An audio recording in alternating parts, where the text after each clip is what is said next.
Welcome to Eenadu E Pratibha. Now we are going to start Antariksha Sanketikata, Space Technology. Science and టెక్నాలజీలో ముఖ్యంగా ప్రశ్నలు వచ్చేటువంటి అవకాశం ఉన్న ఫస్ట్ ప్రిఫరబుల్ చాప్టర్ ఈ స్పేస్ టెక్నాలజీ అండి. ఎగ్జామ్లో స్కోరింగ్ పార్ట్ కూడా దీనికి చెప్పుకుంటాం. యాక్చువల్గా ఏం జరుగుతుందంటే ఒకప్పుడు ప్యూర్ సైన్సెస్కి ఎక్కువగా వెయిటేజ్ ఉండేది, అంటే biological science, physics and chemistry. అయితే ఇప్పుడు ఎలా వస్తుందంటే అప్లికేషన్ సైన్స్లో ఎక్కువగా మార్క్స్ ఇవ్వడం జరుగుతూ ఉంది. ఈ ఫిజిక్స్ అనేటువంటి టాపిక్లో మార్క్స్ తగ్గుతూ దాని అప్లికేషన్ పార్ట్ అయినటువంటి space technology, defence technology, nuclear technology, ఇలా ఈ మిసైల్ టెక్నాలజీ వంటి అంశాలలో మార్క్స్ ఎక్కువ పెరుగుతూ ఉన్నాయి. బేసిక్ సైన్స్లో అవి తగ్గుతూ ఉన్నాయి. అలాగే బయాలజీ కూడా ఎక్కువగా డిసీజెస్, న్యూట్రిషన్, అలాగే కోవిడ్-19 ఇలాంటి అంశాలలో ఎక్కువగా మార్క్స్ ఎక్కువగా వస్తున్నాయి. అలాగే బయాలజీలో కొద్దిగా పార్ట్ అయినటువంటి ఎన్వైరన్మెంట్ కూడా మార్క్స్ వస్తూ ఉన్నాయి. కాబట్టి అప్లికేషన్ సైన్స్ ఎక్కువగా ఫోకస్ చేయండి. ప్రీవియస్ పేపర్స్ కూడా మనం కూడా దాన్ని డిస్కస్ చేద్దాం. కాబట్టి ఈ విధంగా మన ప్రీవియస్ పేపర్లో చదివినట్లయితే మార్క్స్ ఖచ్చితంగా స్కోర్ చేయొచ్చు. రైట్ నో సరే, మరి స్పేస్ టెక్నాలజీ, అసలు స్పేస్ అంటే ఏంటి? సాధారణంగా పర్యావరణం, ఇంగ్లీష్లో ఎన్విరాన్మెంట్ అంటాం. పర్యావరణంలో 4 భాగాలు ఉంటాయి: వాతావరణం, శిలావరణం, జలావరణం, అలాగే జీవావరణం. సపోజ్ ఇదిగోండి, ఇది భూ ఉపరితలం, ఇదంతా కూడా వాతావరణం, ఇదంతా కూడా జలావరణం, ఇదంతా కూడా శిలావరణం. జీవరాశులు విస్తరించిన 3 ప్రాంతాల్లో భాగాన్ని జీవావరణం. క్లియర్? రైట్. ఇది వాతావరణం, ఇది జలావరణం, ఇది శిలావరణం. జీవరాశులు ఈ 3 ప్రాంతాల్లో విస్తరించి ఉన్నట్లయితే ఆ ప్రాంతాన్ని జీవావరణం అంటున్నాం. సరే, వాతావరణంలో అంటే భూ ఉపరితలం నుంచి 300 కిలోమీటర్ల వరకు ఉన్నటువంటి ప్రాంతాన్ని వాతావరణం అంటాము. ఈ 300 కిలోమీటర్లు దాటినట్టే దాన్ని ఎగ్జోస్పియర్ లేదా బాహ్యావరణము అంటారు. ఎగ్జో ఆవరణము లేదా బాహ్యావరణము అంటారు. దీని వాతావరణంలో మొట్టమొదటి భాగాన్ని ట్రోపో ఆవరణమని, రెండవ భాగాన్ని స్ట్రాటో ఆవరణమని, మూడవ భాగాన్ని మీసోభావరణమని, 4వ భాగాన్ని ఐనో ఆవరణమని చెప్తూ ఉంటాం. క్లియర్? ఇది ట్రోపో ఆవరణము అని చెప్తుంటాం, ఇది స్ట్రాటో ఆవరణము అని చెప్తుంటాం, ఇది మీసో ఆవరణము అని చెప్తుంటాం, ఇది ఐనో ఆవరణ చెప్తుంటాం. అంటే ఐనో ఆవరణం దాటిన తర్వాత ఉండేటువంటి ప్రాంతాన్ని బాహ్యావరణం అంటాం. దీన్ని స్పేస్ అనొచ్చు, ఎగ్జోస్పియర్. అంటే 300 కిలోమీటర్లు దాటిన తర్వాత ఉండే ప్రాంతాన్ని ఎగ్జోస్పియర్ లేదా బాహ్యావరణం అంటాం. క్లియర్? వాతావరణంలో ఐనోస్పియర్ లేదా ఐనో ఆవరణము దాటి ఉన్న ప్రాంతాన్ని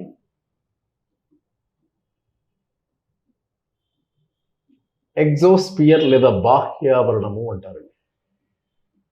ఎగ్జో ఆవరణము, బాహ్యావరణము, నథింగ్ బట్ దీన్నే మనం స్పేస్ అంటాం. స్పేస్, అంతరిక్షము అంటాం. అయితే అంతరిక్షంలో ఏముంది అనే క్యూరియాసిటీ ప్రారంభమైంది మొదటిగా రష్యా వాళ్ళకి. అందుకే అంతరిక్ష పరిశోధనలు మొట్టమొదటిసారిగా నిర్వహించిన దేశం ఎవరంటే రష్యా అని చెప్పుకుంటాం. అయితే 1957 అక్టోబర్ 4న మొదటిసారిగా ఒక ఉపగ్రహాన్ని పంపించారు, శాటిలైట్. అందుకే అంతరిక్షంలోకి ఉపగ్రహాన్ని పంపించిన మొట్టమొదటి దేశం ఏదైనా ఉందంటే అది రష్యా. అంటే ఒకప్పుడు దాన్ని యుఎస్ఎస్ఆర్ అని పిలిచేవాళ్ళు, ఇప్పుడు రష్యా అంటున్నాం. యుఎస్ఎస్ఆర్ అంటే కొన్ని దేశాల కూటమి, 13 దేశాలు కలిసి ఉండేవి. అందులో విడిపోయిన తర్వాత రష్యా ప్రధాన దేశంగా ఉంది. ఇప్పుడు దాన్ని చెప్పుకుంటున్నాం మనం. అందుకే అంతరిక్షంలోకి మొదటిసారిగా ఉపగ్రహాన్ని పంపించిన దేశం యుఎస్ఎస్ఆర్. దాని పేరు స్పుత్నిక్ 1, 1957 అక్టోబర్ 4. డేట్స్ ఇంపార్టెంట్ అండి. సరిగ్గా ఒక 4 నెలల తర్వాత 1958 జనవరి 31న ఉపగ్రహాన్ని పంపించారు. వాళ్ళకు పోటీగా యుఎస్ వాళ్ళు. అయితే స్పేస్లోకి పంపించినటువంటి మొట్టమొదటి ఉపగ్రహం ఈ అమెరికా వాళ్ళ చేత పంపించింది ఎక్స్‌ప్లోరర్ 1. ఈ రెండు కూడా సరే. అయితే మొదటిసారిగా ఈ ఉపగ్రహాలతో పాటుగా ఏకంగా వ్యక్తులనే పంపించగలిగారు రష్యా వాళ్ళు. సరిగ్గా 3 ఏళ్ల తర్వాత 1961 ఏప్రిల్ 12 గుర్తుపెట్టుకోండి. 1961 ఏప్రిల్ 12న మొదటిసారిగా ఒక వ్యక్తిని పంపించారు. అతని పేరు యూరీ గగారిన్. ఏ రోజున? ఏప్రిల్ 12. అందుకే ఏప్రిల్ 12న అంతర్జాతీయ అంతరిక్ష దినోత్సవం చెప్పుకుంటాం మనం. ఇంటర్నేషనల్ స్పేస్ డే అని చెప్తాం మనం. మరి జాతీయ స్పేస్ దినోత్సవం ఏది చెప్పుకుంటాం మనం? National space day August 23. ఎందుకు? చంద్రయాన్ 3 ఆ రోజు ల్యాండ్ అయింది అక్కడ. సరే, కట్ చేస్తే ఇవి అంతరిక్షంలో మొదటిసారిగా జరిగినటువంటి సంఘటనలు. కొద్దేళ్ల తర్వాత అమెరికాకు చెందిన కొందరు వ్యక్తులు మళ్ళీ నావికాదళం చెందిన ఏం చేశారంటే కంప్లీట్గా మూన్పై కూడా వెళ్ళారు. చంద్రుడిపైకి వెళ్ళిన 3 వ్యక్తులు ఉంటారు సార్ వాళ్ళు. ఆ చంద్రుడిపైకి వెళ్ళిన వ్యక్తుల్లో నీల్ ఆర్మ్స్ట్రాంగ్ మొదటివాడు, ఎడ్విన్ ఆల్డ్రిన్ రెండోవాడు, మైకేల్ కొలిన్స్ మూడోవాడు. 3 వ్యక్తుల్లో మొదటిసారిగా చంద్రుడిపై కాలు మోపిన వ్యక్తి Neel Armstrong, 2 Edwin Aldrin, 3 Michael Collins. Clear. ఇవి అంతరిక్ష చరిత్రలో మొదటిగా జరిగినటువంటి సంఘటనలు సార్. సరే, మరి భారతదేశం ఏం చేసింది? మరి భారతదేశం అంతరిక్ష భాగంకి సంబంధించి ఎటువంటి పరిశోధనా సంస్థ ఏమున్నాయి? క్లియర్. సరే సార్, ఇక్కడ మనం అంతరిక్ష చరిత్ర కాసేపు చూద్దాం సార్. Space history.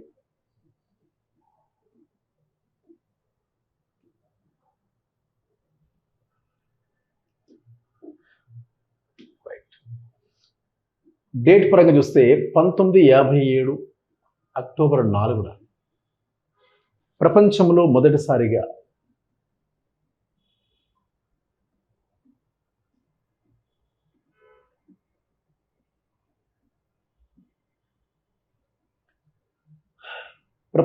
మొదటిసారిగా స్పుత్నిక్ కృత్రిమ ఉపగ్రహం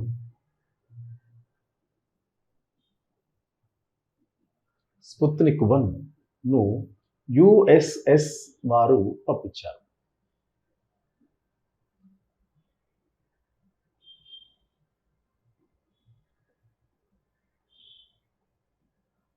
క్లియర్. ఈ డేట్ ఇంపార్టెంట్ సార్. సరిగ్గా ఒక 4 నెలల తర్వాత మళ్ళీ 1958 సార్, జనవరి 31.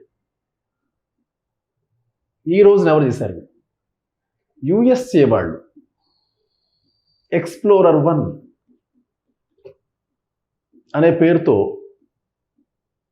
ఉపగ్రహాన్ని ఇంగ్లీష్లో ఏమంటాం సార్? శాటిలైట్ అంటాం. ఒక్కొక్కసారి ఉపగ్రహం అని పడతారు వాడు ఎగ్జామ్లో. శాటిలైట్ అనే ఇస్తాడు. పంపించాడు. అలాగే 1961 మళ్ళీ ఏప్రిల్ 12న స్పేస్లోకి వెళ్ళిన లేదా అంతరిక్షంలోకి మొదటిసారిగా వెళ్ళిన వ్యక్తి ఉన్నారు. అంతరిక్షంలోకి మొదటిగా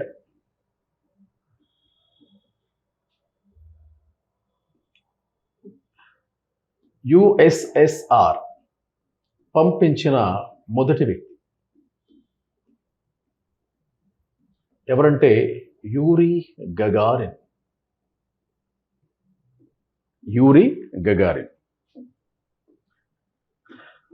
సరే, అయితే ఇది యుఎస్ వరల్డ్. అదే యుఎస్ఎస్ఆర్ వారు పంపిన మొదటి మహిళ కూడా ఉందండి.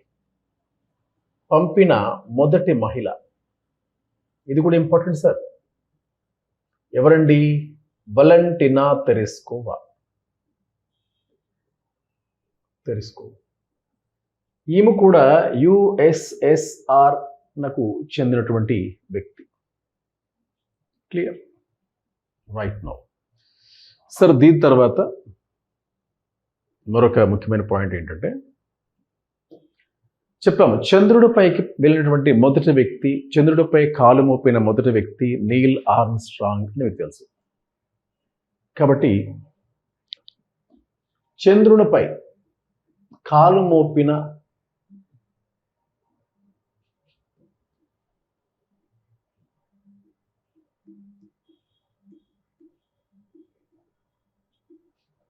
మొదటి వ్యక్తి ఎవరండి? నీల్ ఆర్మ్స్ట్రాంగ్.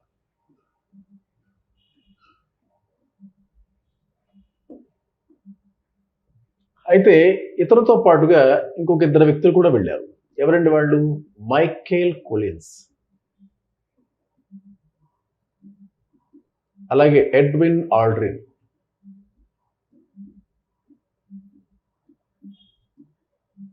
రైట్, ఇది హిస్టారిక్. అయితే రష్యా అమెరికా వాళ్ళతో అంతరిక్ష చరిత్ర ప్రారంభమైన విషయం మీకు తెలుసు. అయితే భారత్ అంతరిక్ష విజ్ఞానం,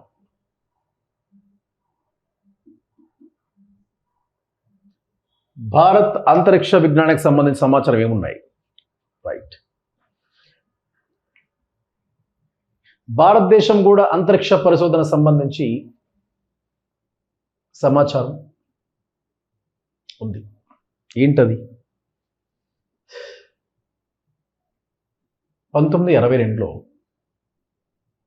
అప్పటికే డిపార్ట్మెంట్ ఆఫ్ అటామిక్ ఎనర్జీ చైర్మన్గా ఉన్నటువంటి హోమీ జహంగీర్ బాబా, ఆయన ఆధ్వర్యంలో ఇంకోస్పార్ అంతరిక్ష పరిశోధన కోసం మొదటిగా ఏర్పాటు చేసిన సంస్థ INCOSPAR, Indian National Committee for Space Research. ఇప్పుడు 1962లో దీని స్థాపనలో ముందుకున్న వ్యక్తి ఎవరంటే డిపార్ట్మెంట్ ఆఫ్ అటామిక్ ఎనర్జీ. అప్పటికే అణుశక్తి విభాగం ఏర్పాటైంది. అప్పటికే అణుశక్తి విభాగానికి చైర్మన్ హెచ్ఏ బాబా గారు ఉన్నారు. ఆ బాబా గారి ఆధ్వర్యంలో ఈ అంతరిక్ష పరిశోధన సంస్థ ఏర్పాటు అయ్యింది. దానికి చైర్మన్గా విక్రమ్ సారాభాయ్ అపాయింట్ అయ్యారు. క్లియర్? సో విక్రమ్ సారాభాయ్ మొట్టమొదటి ఇన్కోస్పార్కి చైర్మన్గా పనిచేశారు. ఈ ఇన్కోస్పార్ ఇది తుంబాలో ఏర్పాటైంది. ఫస్ట్ ఆఫ్ ఆల్ కేరళలో. అక్కడ రాకెట్ లాంచింగ్ స్టేషన్ కూడా ఉందండి. దాని పేరు తుంబా, టెరల్ అంటాం, TERL, Thumba Equatorial Rocket Launching Station. Thumba Equatorial Rocket Launching Station, TERL అని చెప్తాము. సరే, దీని తర్వాత మరొక ముఖ్యమైన పాయింట్ ఏంటంటే, ఈ స్పేస్ సైన్స్లో ఈ ఇన్కోస్పార్ సరిగ్గా 7 ఏళ్ల తర్వాత ఇస్రోగా చేంజ్ చేయబడింది. ఇస్రో అంటే ఏంటండి? Indian Space Research Organisation, Indian Space and Research Organisation, ISRO, భారతీయ అంతరిక్ష పరిశోధన సంస్థ. సో భారత్ అంతరిక్ష విజ్ఞానం, ఇందులో చెప్పాం కదా సార్. రైట్ నో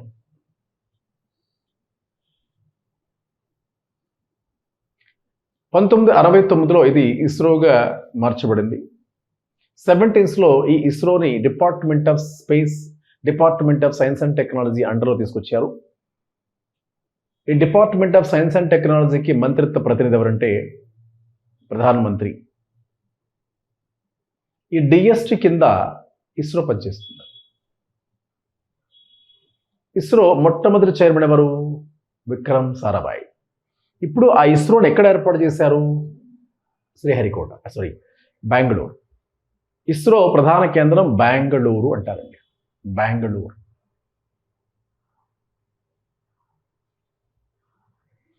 అయితే ఆ భవన్ పేరు అంతరిక్ష భవన్ అంటారండి. సంస్థ పేరు ఇస్రో, ప్రధాన కార్యాలయం ఇస్రో, భవనం పేరు అంతరిక్ష భవన్, హెడ్ ఆఫీస్ బెంగళూరు, ఏర్పాటు చేసిన సంవత్సరం 1962. దాని యొక్క మోటో ఏంటంటే space science in the service of man kind. Space science in the service of man kind అనేటువంటిది దీన్ని చెప్పుకున్నాం సార్. సరే, ఇస్రో మొదటి చైర్మన్ విక్రమ్ సారాభాయ్ చెప్పాం. మరి ప్రజెంట్ చైర్మన్ ఎవరు? సోమనాథ్ గారు. ఈయన 10వ చైర్మన్ సార్. 10వ చైర్మన్. ఇస్రో యొక్క ప్రధాన విధి ఏంటి? అంతరిక్ష ప్రయోగాలు నిర్వహించడం, పరిశోధన పట్ల అంతరిక్ష పరిశోధన మరియు కార్యక్రమం నిర్వహించడం. ఇస్రో మొట్టమొదటి చైర్మన్ విక్రమ్ సారాభాయ్ కాబట్టి అతని భారతీయ అంతరిక్ష శాస్త్ర పితామహుడుగా పిలుస్తారు. Father of Indian space science. ఆయన తర్వాత మనకి మీనన్ గారు, కేజీ మీనన్ గారు 2వ చైర్మన్గా అపాయింట్ అయ్యారు. ఆ తర్వాత 3వ దానికి సతీష్ ధావన్. సతీష్ ధావన్ జమ్మూ కాశ్మీర్కి చెందిన వ్యక్తి. ఆ తర్వాత ఉడిపి రామచంద్రరావు 4th ప్లేస్లో యుఆర్ రావు. 5th ప్లేస్లో మన కస్తూరి రంగన్ వారు, కస్తూరి రంగన్. 6th ప్లేస్లో మాధవన్ నాయర్. 7th ప్లేస్లో రాధాకృష్ణన్. 8th ప్లేస్లో రాధాకృష్ణన్, కేరళకు చెందిన వ్యక్తి. అక్కడ కూడా 8th ప్లేస్ ఉన్నారు. 8th ప్లేస్లో కిరణ్ కుమార్. 9th ప్లేస్లో శివన్ గారు. 10th ప్లేస్లో ప్రస్తుతం సోమనాథ్ గారు. చాలా వరకు దక్షిణ భారతదేశంలో ఉన్నారండి. సౌత్ ఇండియన్సే ఇస్రో చైర్మన్గా పనిచేశారు. ఒక్క సతీష్ ధావన్ గారు జమ్మూ కాశ్మీర్, విక్రమ్ సారాభాయ్ గుజరాత్, మీనన్ గారు, అలాగే ఉడిపి రామచంద్రరావు గారు బెంగళూరు కర్ణాటక, శివన్ గారు తమిళనాడు, మిగతా అందరూ కూడా కేరళ వాళ్ళే. అంటే 10 ఉంటే అవుట్ ఆఫ్ 5లో అందరూ Kerala. 5 belongs to Kerala state. Kerala, Karnataka, Tamil Nadu కేవలం దక్షిణ భారతదేశీయులే ఎక్కువగా చైర్మన్గా ఉన్నారండి. క్లియర్. అత్యధిక కాలం ఇస్రో చైర్మన్గా పనిచేసిన వ్యక్తి ఎవరు అంటే సతీష్ ధావన్ గారు. 12 ఏళ్ళు పనిచేశారు. తాత్కాలికంగా అంటే 12 రోజులు మాత్రమే పనిచేశారు శైలేష్ నాయక్ గారు. టెంపరీ అండి శైలేష్ నాయక్. క్లియర్. ఇస్రో యొక్క మోటో ఏంటండి? Space technology in the service of man kind. ఇది ఇస్రో యొక్క మోటో అండి. చూద్దాం సార్ మనం. రైట్ నౌ భారతీయ అంతరిక్ష పరిజ్ఞానం.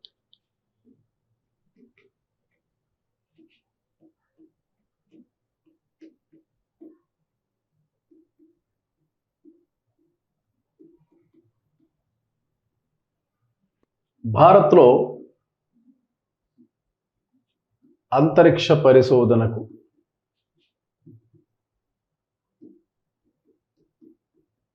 ఇన్కోస్పార్ అనే సంస్థను మొదటిసారిగా ఏర్పాటు చేశారు. ఓకే, ఇన్కోస్పార్ ఇది ఏర్పాటు చేసిన సంవత్సరం 1962 అండి. ఏర్పాటు చేసిన వ్యక్తి ఇది బెంగళూరులో ఉంది సార్. ఇది ఇంకోసారి బెంగళూరే, తన ఇస్రోగా మారింది. ఏర్పాటు చేసినది హెచ్జే బాబా, అప్పటి డిఏఈ చైర్మన్. డిఏఈ అంటే ఏంటి sir? Department of atomic energy చైర్మన్గా పనిచేస్తున్నటువంటి ఆ చైర్మన్ గారు అప్పటికి దీన్ని ఏర్పాటు చేశారు. ఈ ఇన్కోస్పార్ చైర్మన్, దీనికి చైర్మన్ ఎవరు? Yes, Vikram Sarabhai. Vikram Sarabhai.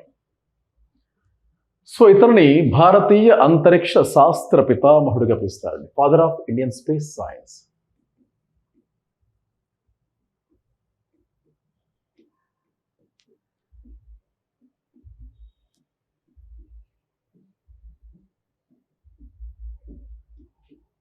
Vikram Sarabhai.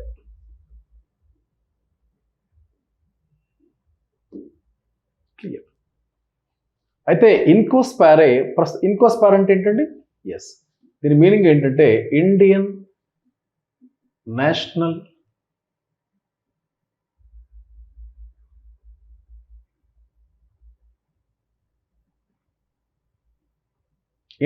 National Committee for Space research.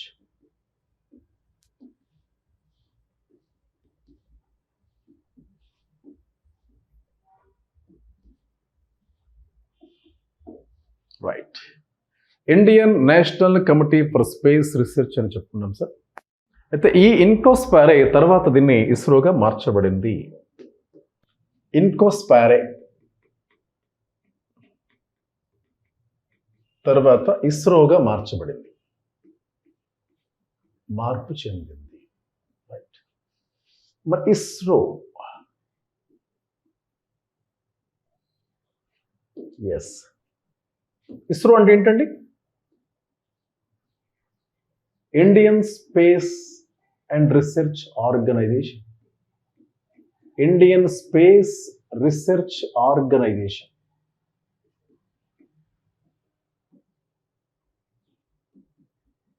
దీన్ని ఇస్రో అంటాం సార్.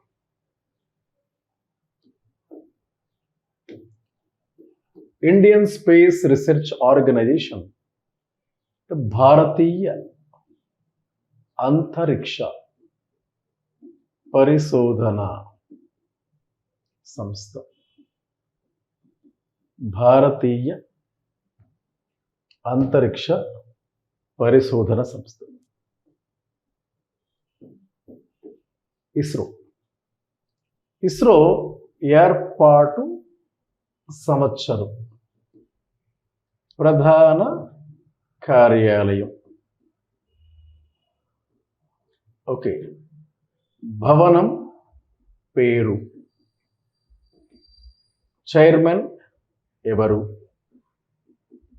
మోటో ఏంటి, ఇది 5 పాయింట్స్ వస్తాయి. Right sir. ఏర్పాటు సంవత్సరం ఎప్పుడు సార్? సరిగ్గా చెప్పాం మనం, 1969 ఆగస్ట్ 15. ప్రధాన కార్యాలయం ఎక్కడ సార్? బెంగళూరు. భవనం పేరేంటి sir? Antariksh Bhavan.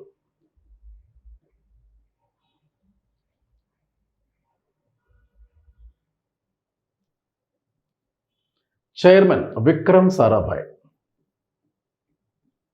Vikram Sarabhai. Right sir. Motto space technology in the service of man kind.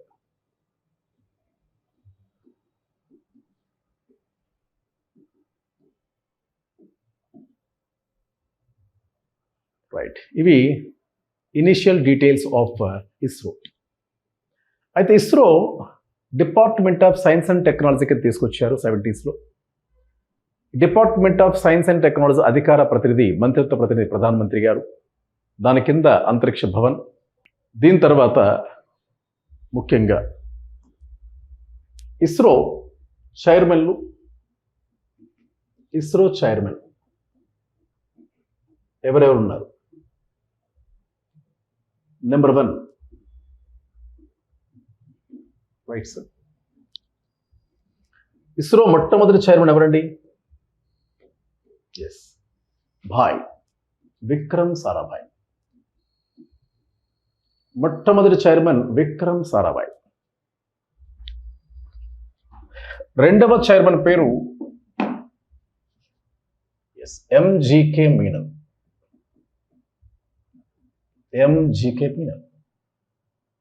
మూడవ చైర్మన్ పేరు Satish Dhawan. Jammu and Kashmir, in the Karnataka, in the Gujarat. Satish Dhawan తర్వాత 4వ వ్యక్తి యుఆర్ రావు, ప్రొఫెసర్ యుఆర్ రావు, ఉడిపి రామచంద్రరావు. ఈయన కూడా కర్ణాటక రాష్ట్రానికి చెందినవారు. 5వ వ్యక్తి కస్తూరి రంగన్. కస్తూరి రంగన్, కేరళ. 6వ వ్యక్తి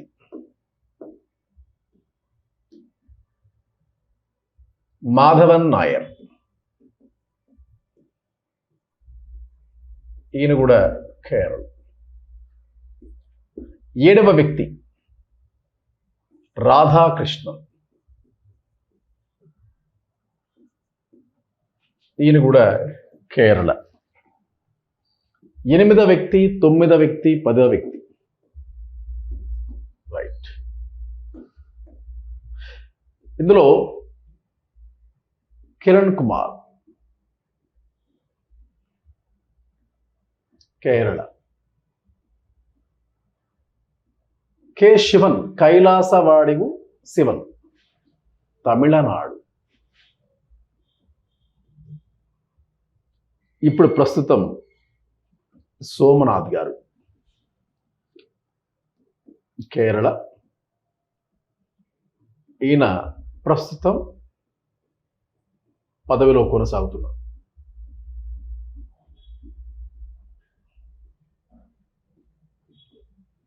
క్లియర్. ఇలా ఇస్రో చైర్మన్గా ప్రస్తుతం కొనసాగుతున్న వ్యక్తి సోమనాథ్. ఇందులో అత్యధిక కాలం పనిచేసిన వ్యక్తి ఎవరంటే సతీష్ ధావన్, 12 ఏళ్ళు పనిచేశారు. అతి తక్కువ కాలం పనిచేసింది ఎవరంటే శైలేష్ నాయక్, కేవలం 12 రోజులు పనిచేశారు. ఎక్కువ కాలం పనిచేసినది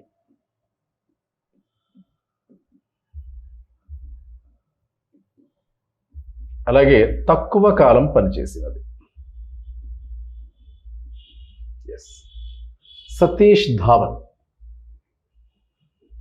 జమ్మూ కాశ్మీర్కి చెందినటువంటి సతీష్ ధావన్ ఎక్కువ కాలం పనిచేశారు, 12 సంవత్సరాలు పనిచేశారు. శైలేష్ నాయక్, ఇతను 12 రోజులు మాత్రమే పనిచేశారు. కాబట్టి ఇది సూపర్లేటివ్స్. సరే, ఇస్రో ప్రధాన విధి ఏంటి? ఇస్రో ప్రధాన విధి ఏంటంటే అంతరిక్ష కార్యక్రమాలు నిర్వహణ. అంతరిక్ష కార్యక్రమాలు నిర్వహించడం. క్లియర్? ఇది మనం చెప్పుకున్నాం. Right sir. దీని తర్వాత భారతదేశంలో ఇక్కడ చూడండి, మిగతా ప్రపంచ యొక్క అంతరిక్ష విజ్ఞానాన్ని కూడా కంపేర్ చేసుకుంటే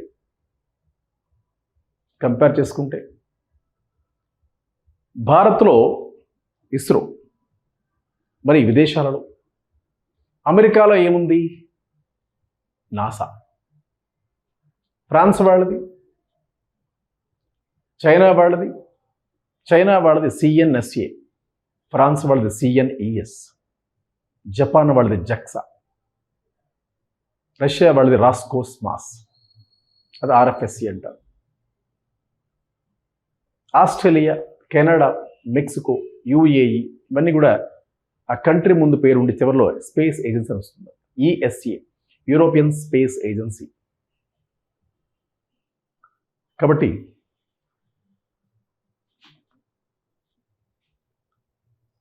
దేశాలు, అంతరిక్ష సంస్థలు,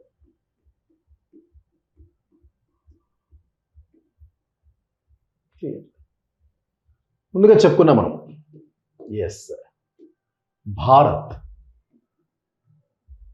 భారత్కి ఇస్రో, అంతరిక్ష పరిశోధన సంస్థ ఇస్రో అండి కదా. సో భారత్కి ఇస్రో, అమెరికా వాళ్ళకి నాసా, రష్యా వాళ్ళకి ఆర్ఎఫ్ఎస్ఏ అంటే Russian Federal Space Agency, China వాళ్ళకి CNSA, China National Space Administration.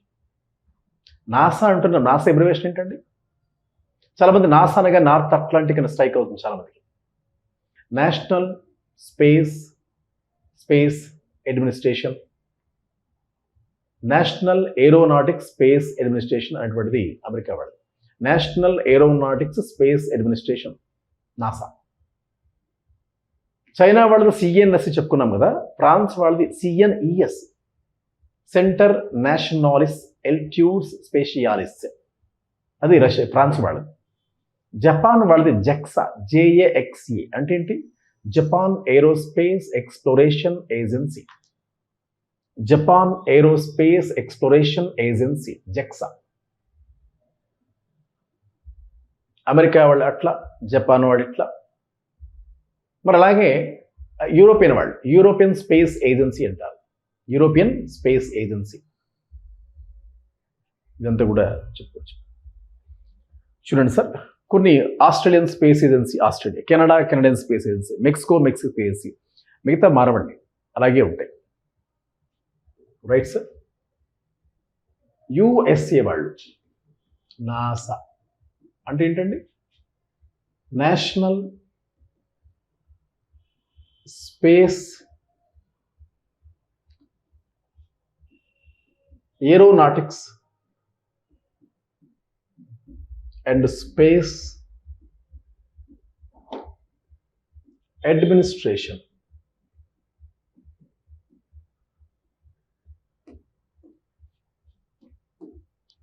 Russia దీని ఆర్ఎఫ్ఎస్ఏ అని అంటారండి. దీన్నే రాస్ కోస్ మాస్ అని కూడా పిలుస్తారు.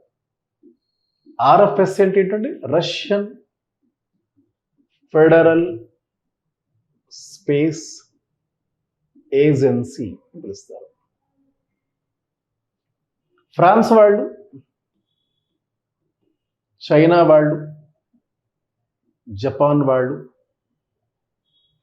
జపాన్. ఫ్రాన్స్ వాళ్ళు సిఎన్ఈఎస్, చైనా వాళ్ళు సిఎన్ఎస్ఏ, జపాన్ వాళ్ళు జేఏఎక్స్ఏ. Centre National ఎల్ట్యూడ్స్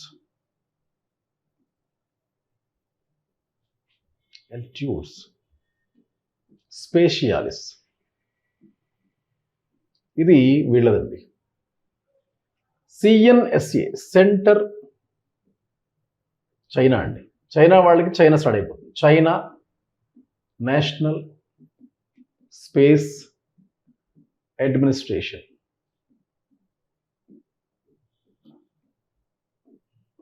clear.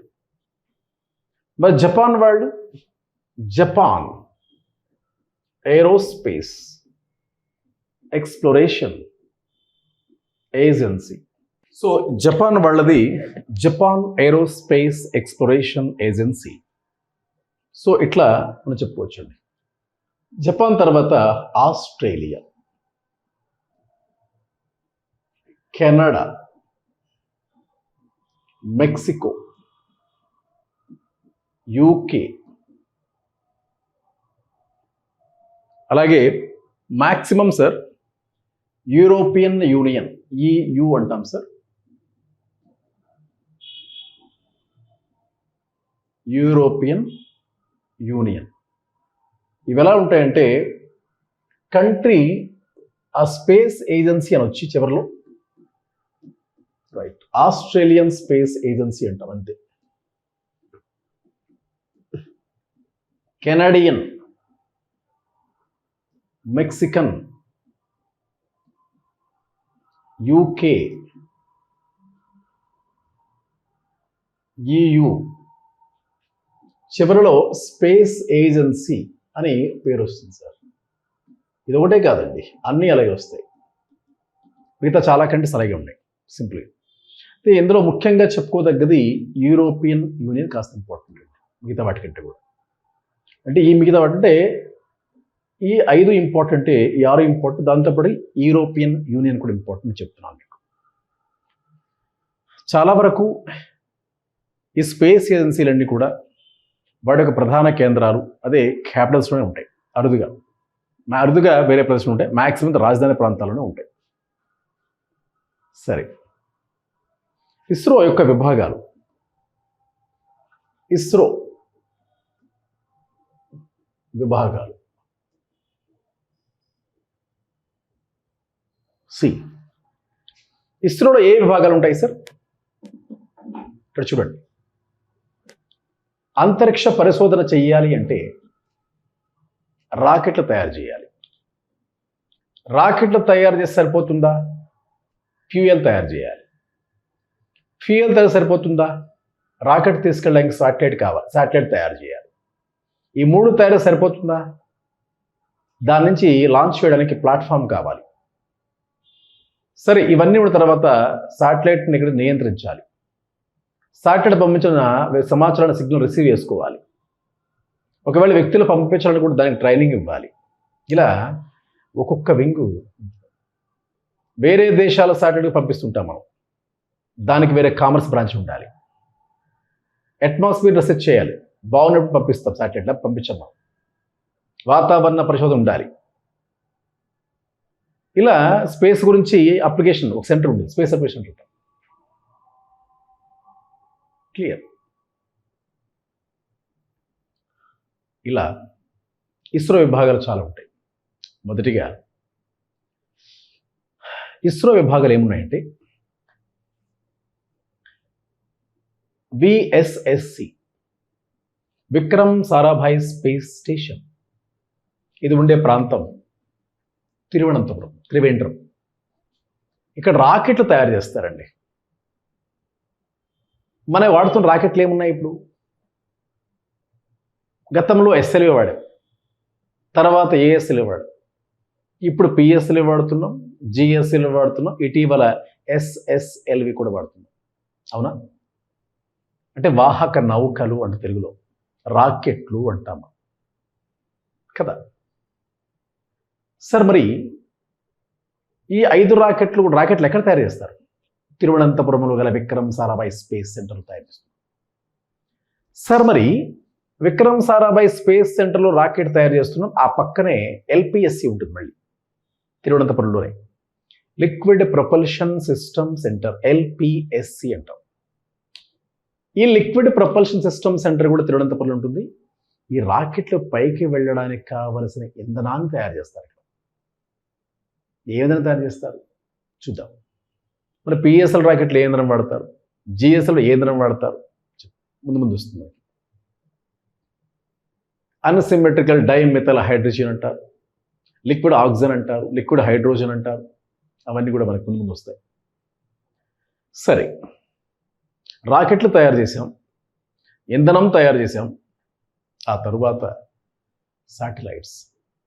రాకెట్లు తీసుకెళ్లే వెహికల్ మాత్రమే, పరిశోధనకు కావాల్సింది శాటిలైట్. మరి ఉపగ్రహాన్ని ఎవరు తయారు చేస్తారు? దానికి కూడా వేరే సెంటర్. ప్రొఫెసర్ యుఆర్ రావు శాటిలైట్ సెంటర్. సరే, యుఆర్ రావు గారు ఇంటర్నేషనల్ ఆస్ట్రోనామికల్ ఫెడరేషన్లో కూడా హాల్ ఆఫ్ ఫేమ్ అవార్డు వచ్చింది. దానికి అంతర్జాతీయంగా కీర్తి ఉన్న వ్యక్తి ఒక మన భారతీయ అంతరిక్ష శాస్త్రవేత్తలు ఆయన కూడా one of the eminent personalities. ఎందుకంటే భారత్ నుంచి మొట్టమొదటిసారిగా స్పేస్లోకి వెళ్ళిన శాటిలైట్ పేరు Aryabhata university. 1957 October 4, 1975 April 19. 1975 April 19 పంపించినటువంటి ఆర్యభట్ట శాటిలైట్ని డిజైన్ చేసిన వ్యక్తి యుఆర్ రావు గారే. ఆయన పేరు మీద యుఆర్ రావు శాటిలైట్ సెంటర్. ఇది ఎక్కడుంది? బెంగళూరు. సరే, శాటిలైట్ తయారు చేసాం, రాకెట్ తయారు చేసాం, ఇంధనం తయారు చేసాం. ఇంధన సహాయంతో, రాకెట్ సహాయంతో ఈ శాటిలైట్ తీసుకెళ్లాలంటే ఒక రాకెట్ లాంచింగ్ స్టేషన్ కావాలి. రాకెట్ ప్రయోగ కేంద్రం ఎక్కడ ఉంటుంది సార్? మన భారత్లో ఒక్కటే ఉంటుంది, శ్రీహరికోట. దాన్ని ఎస్డిఎస్ అంటాం, షార్ అంటాం, సతీష్ ధావన్ స్పేస్ సెంటర్ అంటాం, శ్రీహరికోట హై ఆల్టిట్యూడ్ రేంజ్ అంటారు. అక్కడే ఎందుకు పెట్టుకోవాలి? గుజరాత్లో పెట్టుకోవచ్చు కదా.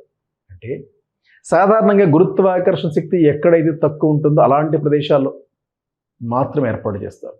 ఇంధనం ఆదా అవుతుంది, వేగం పెరుగుతుంది. క్లియర్? కాబట్టి అది కూడా చెప్పచ్చు.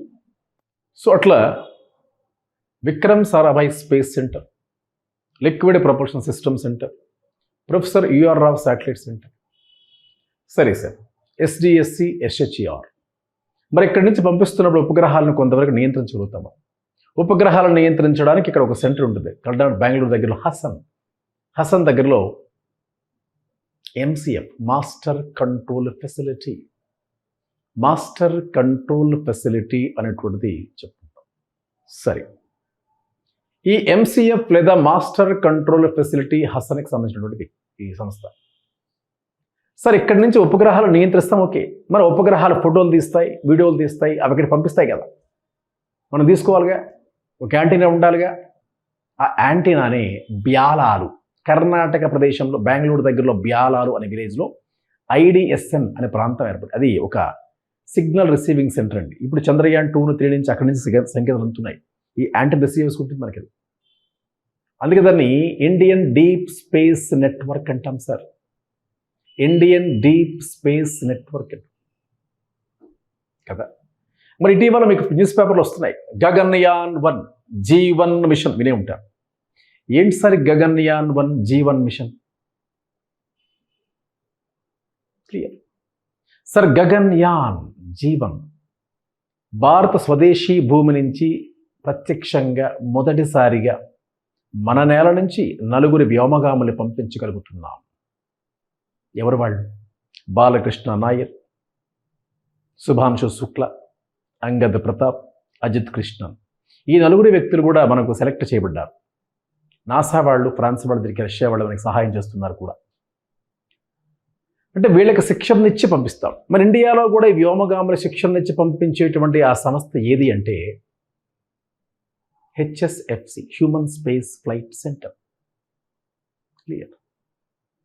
కాబట్టి ఇవన్నీ కూడా దీనికి సంబంధించినటువంటి సెంటర్స్. Right sir. ఇస్రో ఈ విభాగం పేరు ఉన్న ప్రదేశం,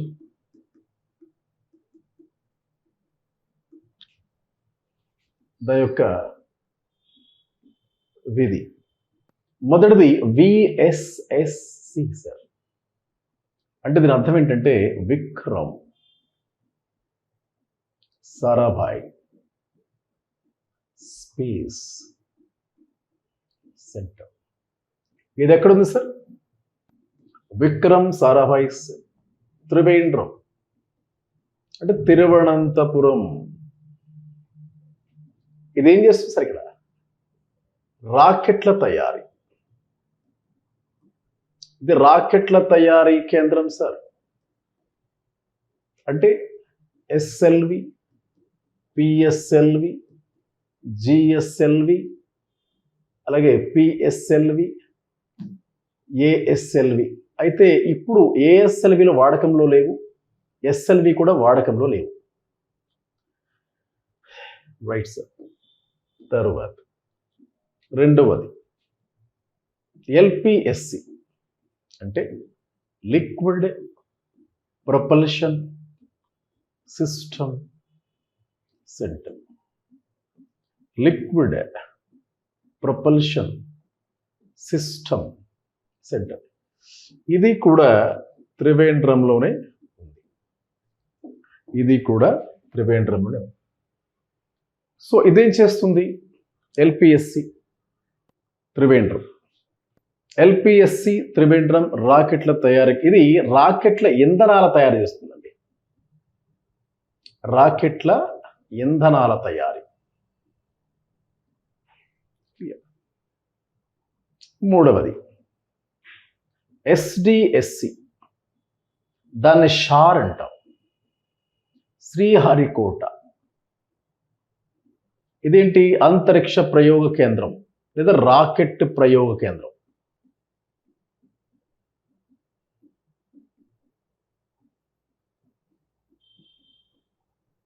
క్లియర్. రాకెట్ల ప్రయోగ కేంద్రం, అంతరిక్ష ప్రయోగ కేంద్రం అంటాం. సరే, ఎస్డిఎస్సి అంటే ఏంటండి?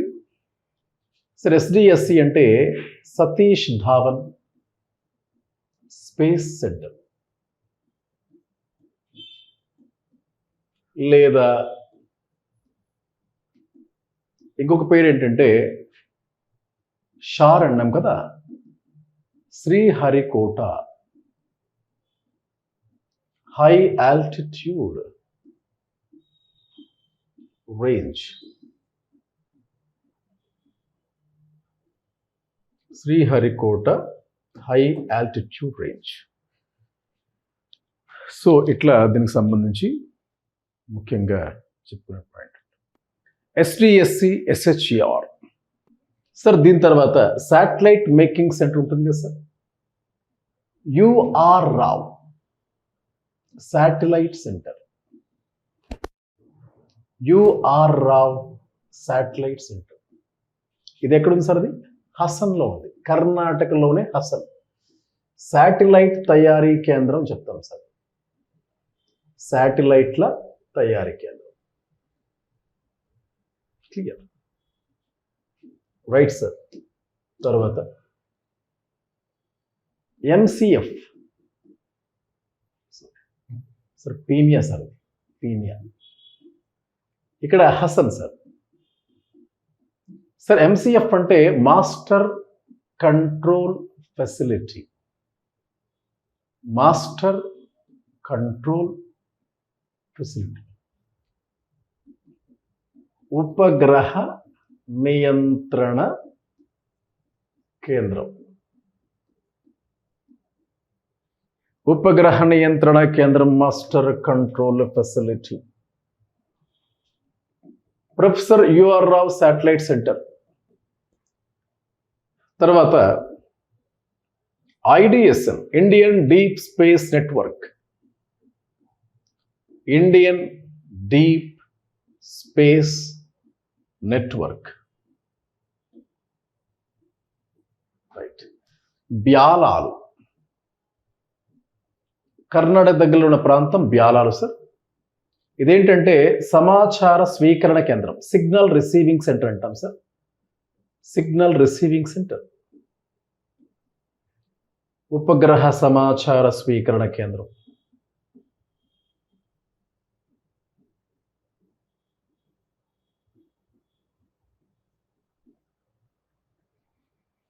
ఉపగ్రహ సమాచార స్వీకరణ కేంద్రం, ఇలా కూడా చెప్పుకుంటాం సార్. తర్వాత ఇవే కాకుండా ఎన్ఏఆర్ఎల్ అంటే నేషనల్ అట్మాస్ఫిరిక్ రీసెర్చ్ ల్యాబొరేటరీస్ అంటే చిత్తూరులో గాదంకి, ఆంధ్రప్రదేశ్లో గాదంకి అనే ప్రదేశం ఉంటుంది సార్. ఇది వాతావరణ శాస్త్రాలపైన పరిశోధన చేసేటువంటి సంస్థ గాదంకి. నేషనల్ అట్మాస్ఫిరిక్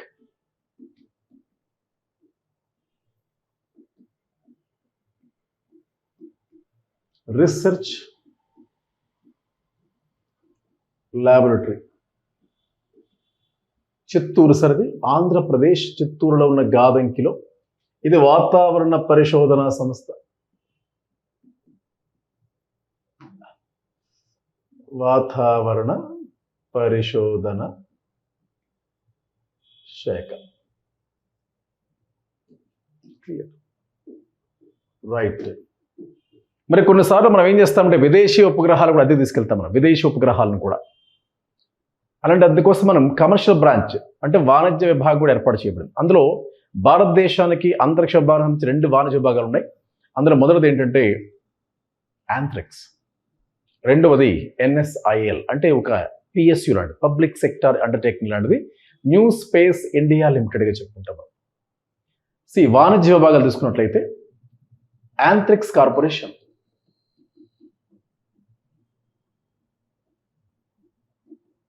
ఇది. రెండవది ఎన్ఎస్ఐఎల్ సార్ అంటే new space India limited, new space India limited. ఈ రెండు కూడా బెంగళూరులో ఉన్నాయి సార్, బెంగళూరులో ఉన్నాయి. ఇవి వేరే దేశాల ఉపగ్రహాలను తీసుకెళ్ళడానికి అమౌంట్ తీసుకుంటాయి. అందుకని ఇస్రో వాణిజ్య విభాగం అని పిలుస్తారు. కమర్షియల్ బ్రాంచ్ ఆఫ్, ఇది కూడా ఇస్రో వాణిజ్య విభాగం 2 అనొచ్చు, దీన్ని 1 అనొచ్చు. ఇది పిఎస్యు హోదా కూడా తగ్గింది, public sector undertaking or unit. అలాగే ఇంకొక ప్రాంతం ఎస్ఎస్ఎల్వి రాకెట్లు కూడా వీళ్ళే తయారు చేస్తారు. ఎస్ఎస్ఎల్వి రాకెట్ల తయారీ కూడా వీళ్ళే చేస్తారు. క్లియర్. దీని తర్వాత ఇస్రో ఒక ప్రభుత్వ రంగ సంస్థ, ఇది భారతీయ ప్రభుత్వ సంస్థ అని మీకు తెలుసండి. అలాగే హెచ్ఎస్ఎఫ్సి అంటే ఏంటి sir? Human Space Flight centre. Human Space Flight centre. Okay, ఇది ఎక్కడుంది సార్? గుజరాత్లో అహ్మదాబాద్లో ఉంది సార్. ఇదేంటంటే వ్యోమగాములకు శిక్షణ. వ్యోమగాములకు శిక్షణను ఇవ్వడం జరుగుతుంది. క్లియర్. హెచ్ఎస్ఎఫ్సి అంటే ఇదొక ముఖ్యమైనటువంటి విభాగం. Right sir. అలాగే ఇక్కడ వ్యోమగామి అని చెప్పాం కదా సార్. భారతదేశానికి చెందిన వ్యక్తులు పైకి వెళితే వ్యోమగాములు అంటాం, వ్యోమనాట్, గగనాట్ అంటారు. ఇక్కడ చూడండి సార్, ఇలా కూడా చెప్తాం సార్. ఎలా అంటే ఒక దేశానికి చెందిన వ్యక్తి అంతరిక్షయానం చేపడితే అంతరిక్షంలోకి వెళ్ళిన వ్యక్తిని, వెళ్ళే వ్యక్తి ఏమని పిలుస్తారు అని అడుగుతుంటాడు. క్లియర్. అందులో ఈ దేశం అంతరిక్షం వెళ్ళే వ్యక్తి ఎవరు అని అడిగితే చూడండి sir, USA, China, Russia, France, Bharat. Clear. అమెరికాకు చెందిన వ్యక్తి స్పేస్లోకి వెళ్తే వాళ్ళు ఏమంటారండి? ఆస్ట్రోనాట్. రష్యా వాళ్ళని కాస్మోనాట్, చైనా వాళ్ళని టైకోనాట్, ఫ్రాన్స్ వాళ్ళని స్పేషియోనాట్, భారత్ వాళ్ళని వ్యోమనాట్, గగనాట్, తెలుగులో వ్యోమగామి అంటాం. క్లియర్. వీళ్ళని ఆస్ట్రోనాట్ అంటాం సార్. చైనా టైకోనాట్ అంటాం సార్. రష్యా కాస్మోనాట్ అంటాం సార్. ఫ్రాన్స్ వాళ్ళు స్పేషియోనాట్. భారత్ వ్యోమనాట్ ఆర్ గగనాట్ అని చెప్తాం సార్.